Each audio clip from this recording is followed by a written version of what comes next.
Assalamualaikum warahmatullahi wabarakatuh.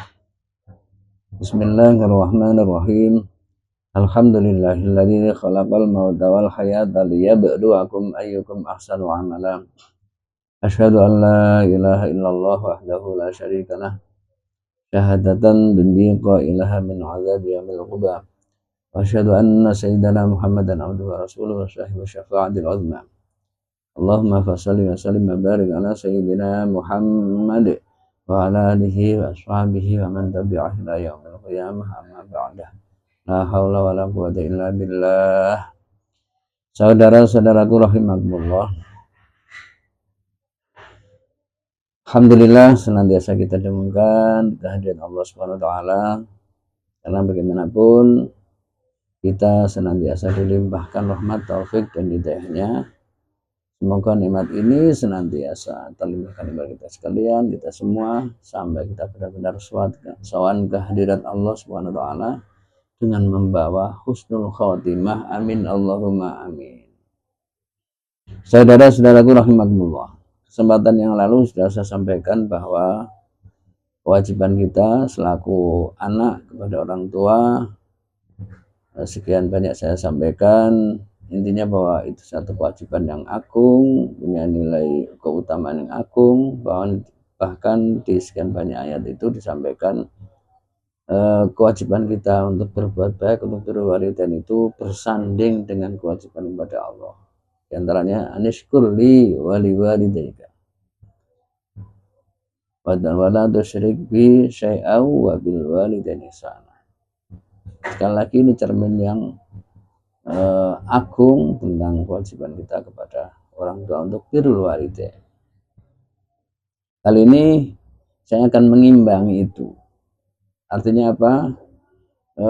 Kalau yang saya sampaikan kemarin beberapa waktu yang lalu adalah anak kepada orang tua. Sebaliknya orang tua juga punya kewajiban kepada anak. Memang dalam kehidupan ini adalah berkesinambungan, berimbal balik, yaitu kewajiban orang tua kepada anak dalam rangka untuk mendidik, dalam rangka untuk mengkaderisasi agar kita punya anak yang solih, solihah, anak yang ahli ilmi wa ahli khair. Bahkan ini diawali dari mulai kita memproses membuat anak itu. Tuntunannya diantara adalah mulai dari kita bersenggama, kita bersetubuh dengan istri kita. Itu sudah diberi tuntunan agar supaya anak kita nanti diselamatkan dari gangguan setan, dari gangguan yang jelek, dari makhluk halus. Di antara doa adalah Allahumma jannibna syaitan wa jannibis syaitan amma razaqtana. Ya Allah, jauhkan aku dari setan dan jauhkan apa yang sedang saya perbuat ini dalam rangka untuk membuat anak, dalam rangka untuk memberi nafkah kepada si istri yang sangat boleh jadi nanti akan diproses, akan berkelanjutan jadi anak. Maka di saat saya ini sedang memproses, sedang membuat anak ini, bagaimana agar rezeki yang berupa anak, berupa keturunan ini juga engkau jauhkan dari setan.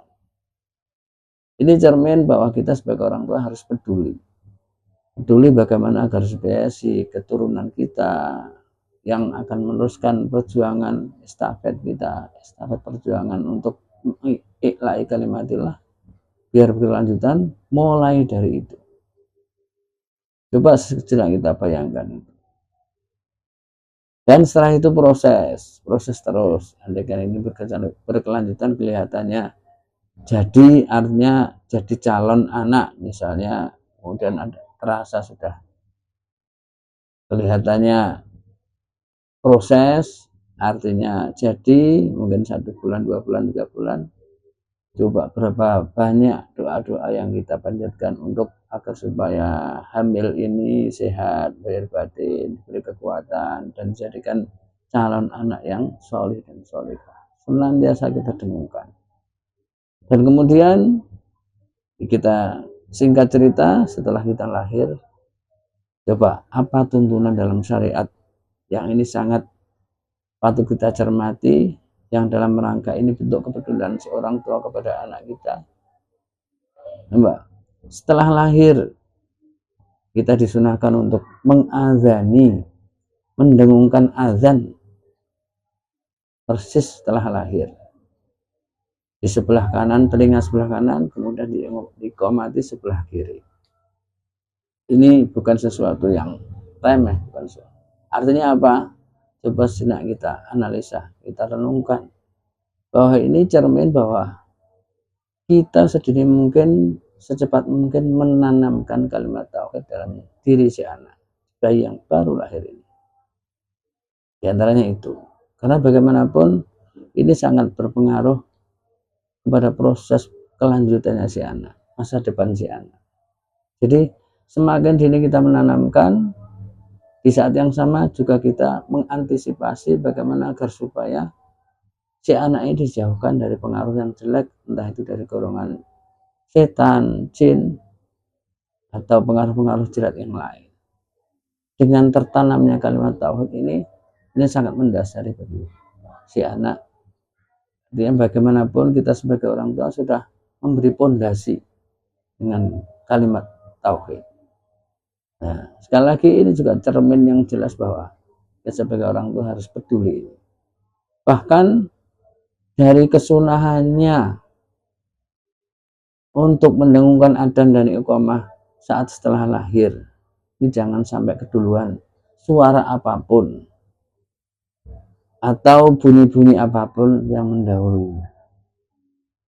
Dan ini kita sebagai orang tua harus mentolo, harus peduli terhadap ini. Artinya apa? Coba sejenak kita bayangkan situasi pada saat itu. Misalnya istri kita melahirkan di rumah sakit. Bagaimana ributnya, bagaimana sibuknya, bagaimana situasi dan kondisi pada saat itu. Di dokter, si bidan, atau perawat. Maka kita sebagai orang tua, jalan orang tuanya anak ini, atau yang akan bagaimana nanti akan melafadzkan adzan dan iqamah, kita harus benar-benar, orang Jawa mengatakan mentolo, pesan kepada si dokter, si perawat, si bidannya. Misalnya begini, nyun sewu Pak Dokter, Bu Bidan, saya mohon nanti di saat lahir anak saya mohon bagaimana agar supaya saya bisa melantunkan azan di sebelah kanan telinga anak ini dan sebelah kiri iqamah. Artinya apa? Saya mohon untuk jangan sampai ada suara-suara yang masuk sebelum saya azan. Keributan-keributan yang akhirnya sampai terserap, sampai terdengar oleh si anak. Ini bentuk dari kepedulian dari kita sebagai orang tua. Kenapa? Maknanya sesegera mungkin, secepat mungkin mengawali dari kalimat pertama yang terdengar. Karena ini sesuatu yang sakral. Jadi sesuatu yang pertama adalah sesuatu yang sakral. Biar dalam rangka masa depan si anak ini banyak diwarnai dengan kalimat-kalimat tauhid yang termaktub, yang ada dalam kalimat-kalimat adzan dan iqamah. Ya, itu bukti bahwa kita sebagai orang tua harus bertanggung jawab, harus ikut memikirkan nasib akidahnya si anak, tauhidnya si anak, masa depan si anak, bagaimana nanti tuntunan agamanya sampai sedini mungkin seperti itu. Kalau sudah begitu, dengan lahirnya setelah kita adzan iqamah itu baru terserah nanti apa yang akan masuk atau yang terdengar dari si anak. Coba kita lanjutkan. Tentu dari hari ke hari di samping doa terus kita lantunkan, kita tanamkan, kita ajarkan. Dalam syariat jelas juga dikatakan bahwa di saat nanti sudah umur 7 tahun, kita sebagai seorang tua harus memerintahkan anak kita, diperintahkan untuk menjalankan sholat. Ini kewajiban di orang tua. Ini juga cermin yang jelas bahwa syariat sedemikian pedulinya bagaimana agar supaya orang tua itu memikirkan nasib ibadahnya anak, memikirkan bagaimana nanti cara menjalankan sholat. Ini mulai dari umur 7 tahun.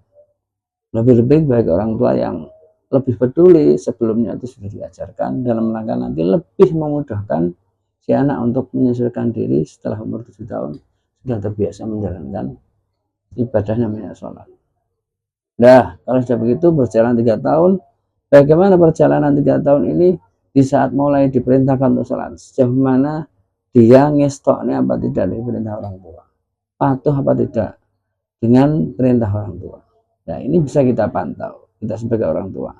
Oh, ini anaknya ternyata terenten. Oh, ternyata mengabaikan. Oh, ternyata sedemikian enggak memperhatikan. Maka di umur 10 tahun, si orang tua harus memukul si anak di saat mereka diperintah untuk sholat masih mengabaikan atau masih gak mau. Tentu dengan pukulan yang tidak membahagiakan.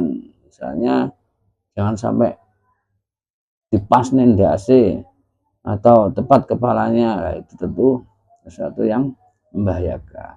Intinya pukulan adalah pukulan untuk memberi pelajaran agar supaya dia benar-benar ngestok, benar-benar memperhatikan masalah ini.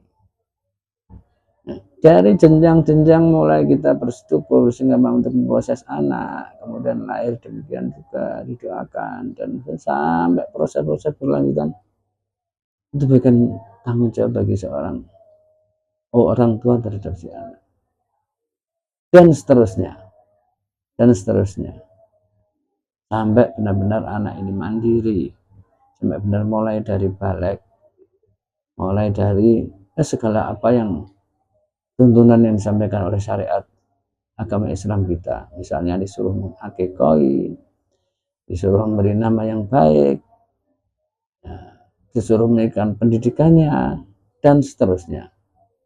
Sampai benar-benar mandiri, benar-benar balik dengan membawa kalimat-kalimat tauhid, membawa nilai-nilai kegemaran untuk beribadah, taat kepada Allah, dan seterusnya.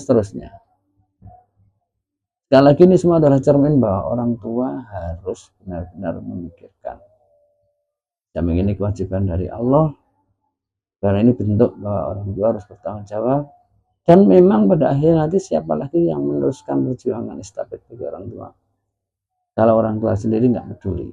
Karena bagaimanapun nantinya si anak ini yang akan membawa nama baik kepada orang tua.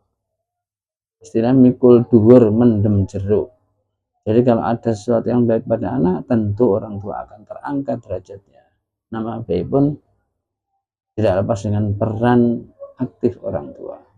Sebaliknya juga andaikan ada anak yang jelek, ada anak yang akhlaknya tidak baik, tentu orang tua juga akan terseret, orang tua juga akan terdampak dengan jeleknya si anak ini, dan seterusnya. Demikian kiranya dalam rangka mengimbangi dari apa yang saya sampaikan kemarin, bahwa saling punya hak dan saling punya kewajiban. Kalau kemarin orang tua anak terhadap orang tua harus birrul walidain, harus wasahibuhuma fid dunya ma'rufah, demikian pula si orang tua kepada anak juga demikian. Akhirnya betapa harmonisnya, betapa serasinya dan ini bisa terjalin. Jadi antara orang tua dengan anak, antara anak dengan orang tua. Demikian kiranya semoga sekelumit ini membawa pencerahan kepada kita, menambah kesadaran kita, karena bagaimanapun kita sebagai orang tua tetap bertanggung jawab kepada anak. Semoga benar-benar anak-anak kita jadi anak yang solih, solihah, ahli ilmi, ahli khair, ahli Quran, ahli hadis, ahli berbuat baik, ahli la ilaha illallah. Amin Allahumma amin. Wal afu minkum. Wassalamualaikum warahmatullahi wabarakatuh.